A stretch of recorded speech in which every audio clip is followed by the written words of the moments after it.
کچھ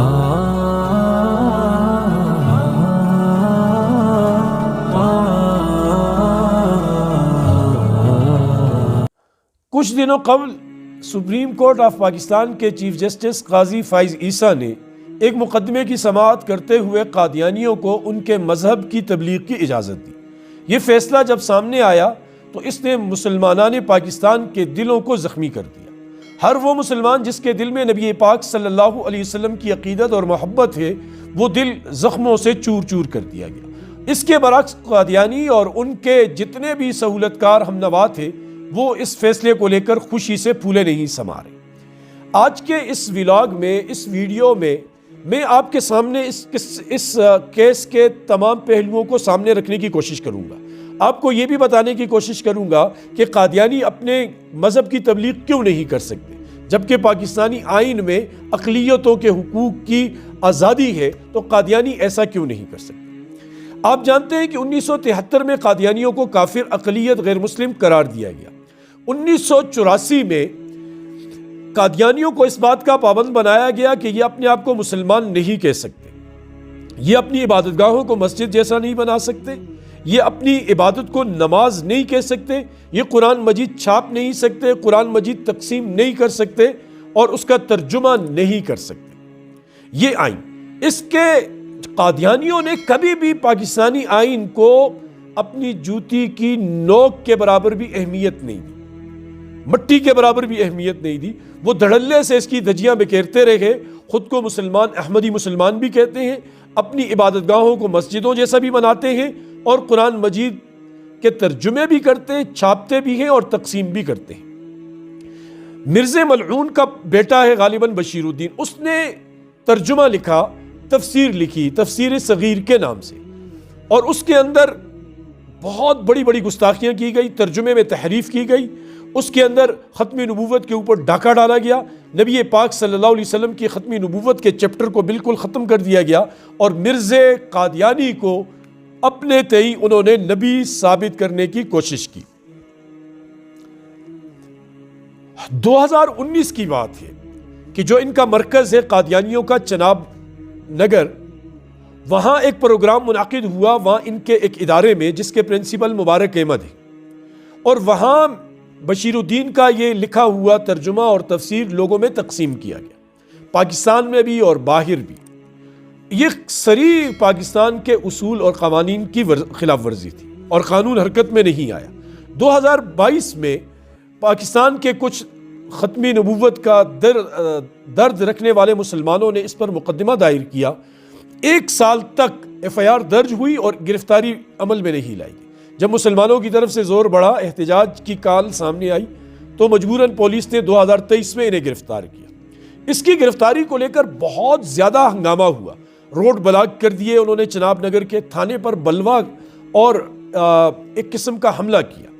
خیر، یہ مقدمہ سیشن کورٹ میں گیا، وہاں اس کے جملہ پہلوؤں کے اوپر بحث ہوئی، اور مجرم جو ملزم تھے وہ مجرم ثابت ہوئے، مبارک احمد، خالد مسعود، خالد شاہ اور تسلیم الدین وغیرہ اس قسم کے نام، اور ان کے اوپر تحریف قرآن کا مقدمہ درج ہوا کہ انہوں نے قرآن ایکٹ کے اصول اور ضابطوں کی خلاف ورزی کی ہے، لہٰذا یہ مجرم ہے۔ انہوں نے ہائی کورٹ کے اندر اپیل دائر کی، ہائی کورٹ نے بھی سیشن کورٹ کے فیصلے کو جو کا تو برقرار رکھا اور ان کی ضمانت خارج کر دی گئی۔ یہ لوگ اپیل کرنے کے لیے سپریم کورٹ گئے، اور سپریم کورٹ کے اندر جا کر جب انہوں نے اپیل دائر کی تو قاضی فائز عیسیٰ نے ایک تو انہیں ضمانت پر رہا کر دیا، دوسرا FIR کے اندر جتنی اہم دفعات تھی وہ سب خارج کر دی۔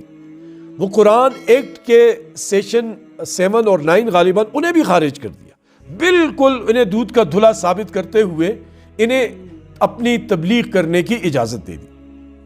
حالانکہ پاکستان کا یہ آئین ہے کہ یہاں ایک قرآن بورڈ بنا ہوا ہے کہ جو بندہ قرآن مجید کا ترجمہ چھاپنا چاہتا ہے، اشاعت کرنا چاہتا ہے، تفسیر اشاعت، تو وہاں اجازت لینا ضروری ہوتی ہے، اور وہاں یہ بیانی حلفی جمع کرنا بھی لازمی اور ضروری ہوتا ہے کہ میں مسلمان ہوں، نبی پاک صلی اللہ علیہ وسلم کو خاتم النبیین سمجھتا ہوں اور میں قادیانی نہیں ہوں۔ انہوں نے کوئی اجازت نامہ نہیں لیا۔ اب ظاہر ہے یہ بیانی حلفی وہاں جمع کرنا تھا، قانون کے بالکل برخلاف گئے، اس کے باوجود FIR سے وہ قرآن ایکٹ کی جتنی بھی سیشن تھے ان سب کو خارج کر دیا گیا۔ اور فیصلے میں کیا کہا قاضی صاحب نے؟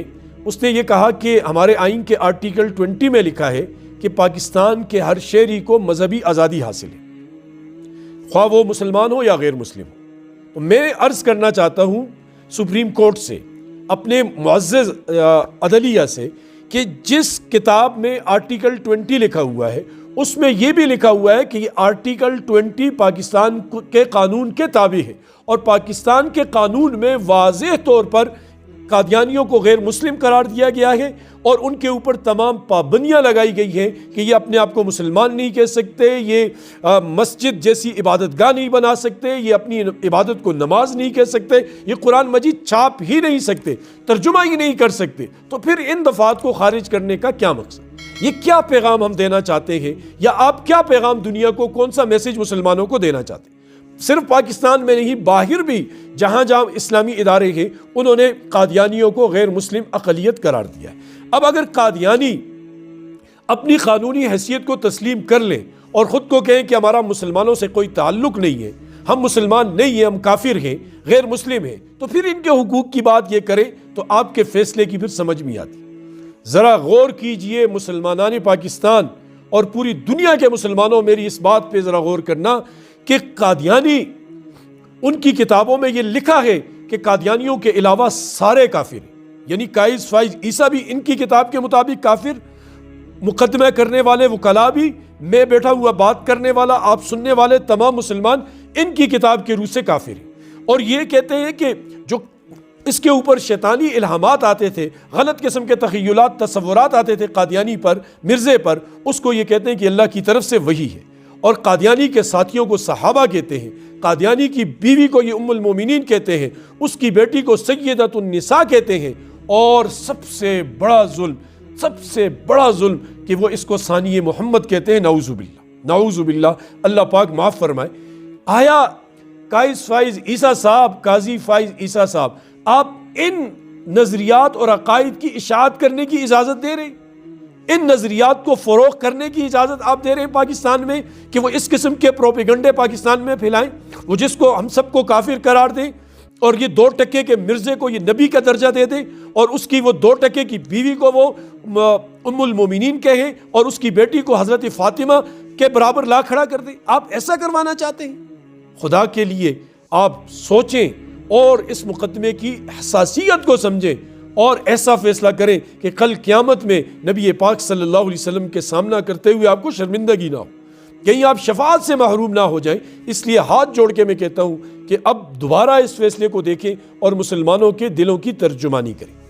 اور آخر میں نوٹنکی سرکار، ڈھونگی سرکار، شف سرکار، حق خطیب، میں اس سے بھی مخاطب ہو کر کہتا ہوں کہ تم بڑے دھڑلے سے اپنے آپ کو ختمی نبوت کا رکھوالا اور محافظ کہتے ہو۔ جب تم پر کوئی آواز اٹھاتا ہے تم کہتے ہو میں ختمی نبوت کا کام کرتا ہوں اور یہ لوگ میرے پیچھے پڑے ہوئے ہیں۔ میں آپ سے کہتا ہوں آپ کدھر سوئے ہوئے ہیں؟ کس بل کے اندر آپ گھسے ہوئے ہیں؟ یہاں ختمی نبوت کے اوپر ڈاکہ ڈالا جا رہا ہے، یا اس قانون کی دھجیاں بکھیری جا رہی ہیں جس قانون کے مطابق نبی پاک صلی اللہ علیہ وسلم کو آخری نبی مانا اور تسلیم کیا گیا، اور اس کے بعد نبوت کے دعوے دار کو کافر قرار دیا گیا۔ آپ کہاں ہیں؟ یا سامنے نکلیں، اپنے ان مریدوں کو، ان لاشعور بے ادراک مریدوں کو لے کر نکلیں، یا کبھی دوبارہ پھر نبوت، ختمی نبوت کی آڑ میں چھپنے کی کوشش نہ کریں۔ اللہ پاک ہمیں سمجھ کی توفیق نصیب۔